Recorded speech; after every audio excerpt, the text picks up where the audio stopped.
Hi, I'm here to explain our absence and to say hi and happy spring. Today is the last nice day that we have before we are getting a pretty huge storm coming in for about a week. So it's the best day that I can think of to be outside with you and showing you around, updating you on the property and talking a little bit about where we've been and what we've been up to, and more importantly, where we're going. This would be a really weird video to catch if it's your first time joining us, but my name is Shannon. My partner, Brandon, and I have recently acquired 10 acres in the mountains of Northern California, and we are rebuilding this abandoned cannabis farm into a thriving regenerative homestead. And it's a lot of work, and we're just in the beginning, and we're really excited to be able to take you along. It's been a few months since we've posted anything, and some of it is excusable and some of it is, just is what it is at this point. The big reason that we've been absent for the last couple of months is because we've been allowing winter to take us into a state of rest and observation. Having winter be a time where we can just be at peace and exist in the space has been really important for us for a couple of reasons.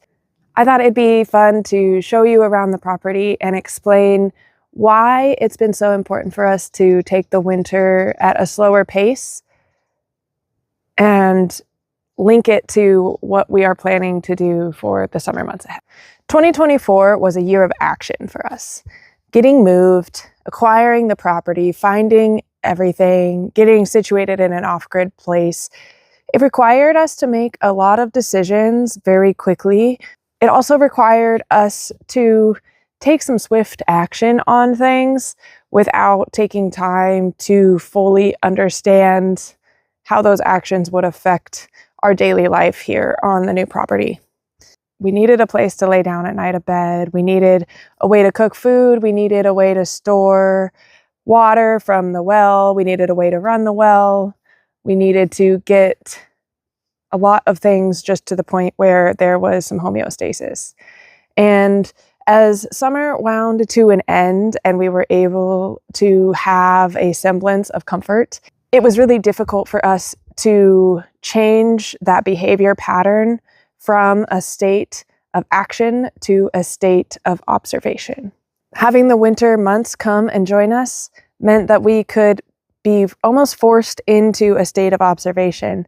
And that allowed us to take a stance and say, we have a lot of ideas about what we think is going to work really well on this property and how we want to move forward. And before we were in a state of observation, we would have just implemented those. But now that we've gotten a chance to sit in the space and look around, a lot of those plans have changed. So it's been really beneficial for us to take the time to look around. One example is the garden that I am sitting in right now. Don't worry, there's nothing planted in this pot that I'm sitting on. The garden looked very different when we first got here, and it was difficult for me at first to see the space as something different than what it was.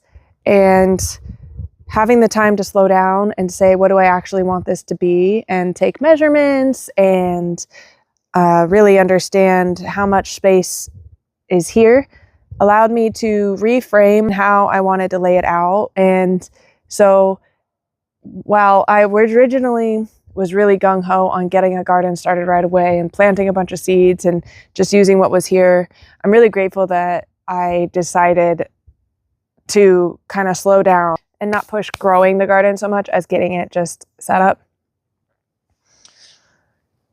So this looks like a certain way right now, and it's going to look different. Where I am sitting at the moment is one row of what will be several rows of these wonderful smart pots that came with the property. You can find more information about these smart pots and how I am using them to create a thriving ecosystem in my other video on creating a self-sufficient garden. And this half of the garden behind me, which has a bunch of weeds still growing in it that need to be cut down, and it has all this fencing that needs to be either put up or taken care of. It's not ready to be planted yet, but that's okay because that half of the space is going to be an orchard. The beauty of taking the winter and observing the space around me is that I realized that in the winter months, which is an ideal time for Northern California to be growing vegetables because it is when we get rain, this half of the growing area and garden that has a greenhouse frame on it is what gets sun. Whereas this half behind me in the winter months, when orchard trees are going to be more dormant and don't need as much sunlight, doesn't get the same amount of sun. It gets less because of how the shading structure works with the trees on the rest of the property. So by allowing the time to observe through multiple seasons and the patterns of the sun as it sits lower in the southern sky, I was able to find a way to use the space that I have and work in an ideal setting to meet the optimal growing conditions for the plants that I want to have in this area.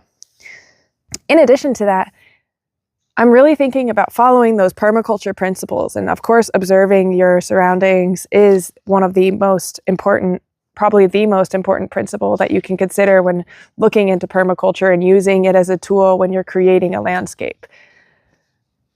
This area with the annual garden is closer to the home site than the orchard. Annual gardens require more maintenance, and having the annual garden closer to the home means that you are spending less time traversing property and more time working on something that needs the more maintenance, versus the orchard, which is going to need less maintenance once we get it established, is further from the property, albeit not much, but still following those core principles of having our home site be the center of the property in regards to what's growing where and creating layers around it. But let's go to another area of the property, and I'll be able to show you another way that we took time to observe in the space and really shift how we wanted to do things. I feel it quite necessary to discuss further the parameters that we're using when we are practicing our observation tactics. When you're considering a lifestyle of homesteading, you're committing to something that involves hard work. It involves hard work consistently, and it involves being able to show up every day, even when you're tired or sick. And one of the ways that you can allow yourself a little bit of consistency in this regard is by setting up systems that make your life as fluid and as easy as possible. When you're living this lifestyle, you live outside as much as you live inside, but you have to be able to blend the two together in a way that makes sense really well. So the reason that we are inside now discussing the next phase of observation and what we are planning to do here is that this observational period that we've taken has allowed us to change our mind a lot on what we're doing next in this space and why. As I said, easy is good. You want to be able to traverse from your home site to the areas where you're going to have to visit most frequently with ease. And that means that you place those items as close to your home as possible. For us, that's going to mean that our chicken coop is going to be very close to the house, not too close to be bothered by the sound of the hens all the time, but close enough that going out every day and getting eggs isn't going to feel like too much of a chore. Inside the house, it took us some time to discover the value of what we had in this vintage single-wide mobile home. And when we look at the low resistance process of creating a home that works for just the two of us in a time frame that makes it so that we have true comfort, this frame of a pretty sturdy 1970s, I think it is, maybe, no, it's 1990s single wide home is a really great foundation for building a nice 1-bedroom, living room, kitchen house. The home is something that is unique to the individual, and getting to build out a home how you want it to be built out is a blessing. If we were starting from the ground up, getting rid of this mobile home and doing it exactly custom to what we wanted, it probably would look a little bit different than what we are intending to do by fixing up the single wide. However, when you incorporate permits, contractors, getting rid of this thing, like all of those aspects, it doesn't make sense for us where we are right now to do it that way. So we have the intention and the resources to redo the roofing and the siding on the single wide, build out the bedroom, build out the kitchen, and build out an outdoor bathroom that is going to be kind of the heart of our home.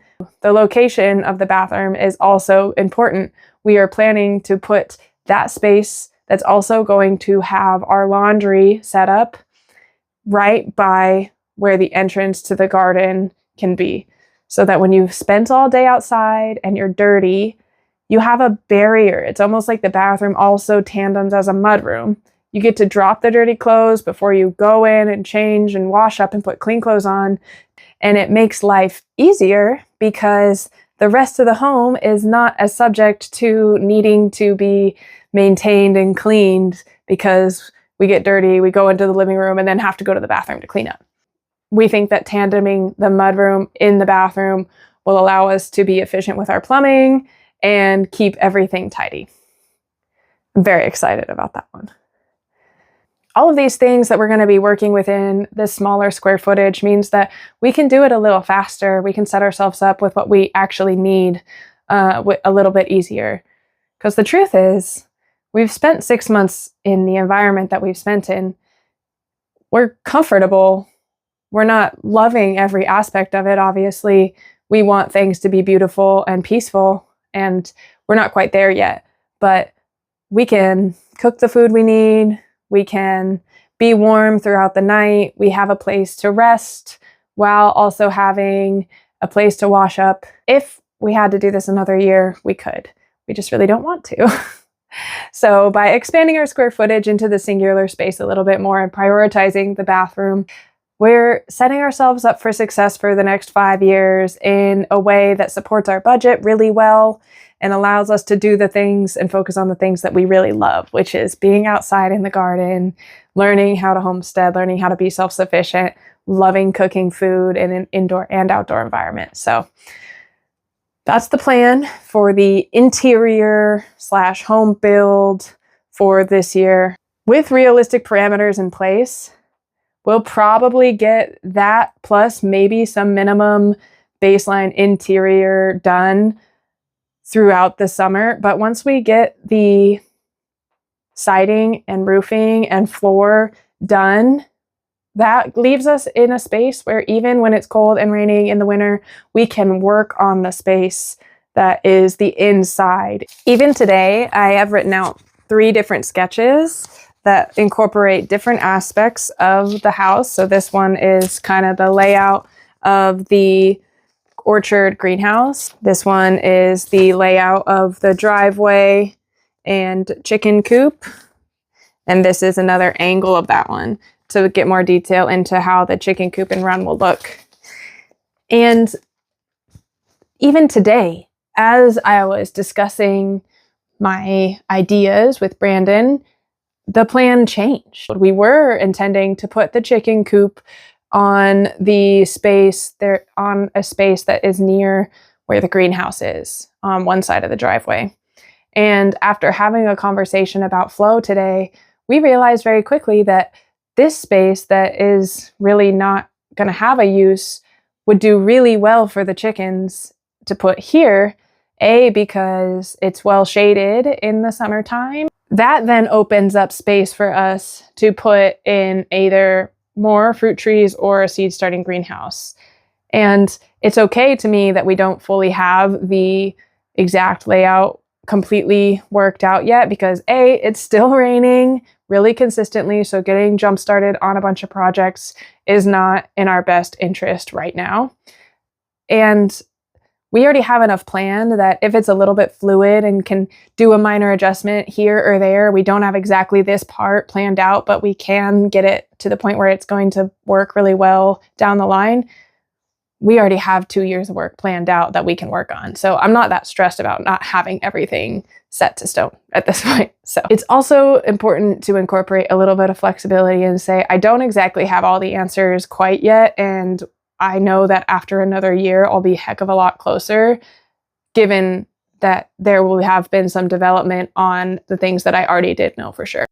I think in summary for the chapter of planning, what I would like to say is that there are a couple of key aspects that are really coming to play here. It's a balance. It's a balance between having a sound plan and not getting overwhelmed that you're not planning the right thing. I know that there's going to be hiccups that come through the process when we lay out the plan and we start to get to work. And some of that plan is not going to be feasible. That's okay. I'd rather have a plan and have to pivot than I would to have no plan at all, because planning means that at the very least, it's sitting in the back of your head and it's forcing you to think about that. And then once you do have a plan in place, it also means that you have one less reason to not take action. And sometimes you really need it. So as we get into these summer months, having a plan is going to be something that we really appreciate. And to be totally honest with you, it's a little scary. It's scary to take on projects of this size. It's a first for me, and I'm grateful to have the opportunity to do it, but I know that I'm kind of getting into a world that I don't have any expertise in, and it's an interesting time in the world to be taking on such a project of learning something new, to be so invested in, but I'm also really looking forward to just kind of having fear cast aside, knowing that this is my path, knowing that it's going to work out, and that even as I step into things that are challenging and struggling, and I need to take time to communicate with others, learn about it more, it's going to press me in ways that I haven't been pressed or challenged. But I'm going to be doing the work that I really want to do. And I've done hard things before. I can do hard things again. So I'm excited to bring you along as the season really presents itself here in the warmer weather and we get back into being outside, being really active in the process of creating a really beautiful homestead that thinks about resources, thinks about our time, thinks about how we can continue to create abundance that wants to generate itself.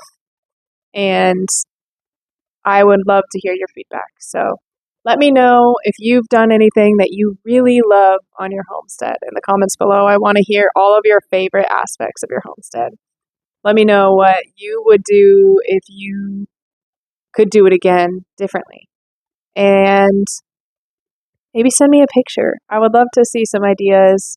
It's always so encouraging to see some beautiful homestead, home style inspiration. So I look forward to seeing you more here in the future. Thanks for being patient as we have reset and restarted on the journey of making this YouTube channel and this homestead come to life.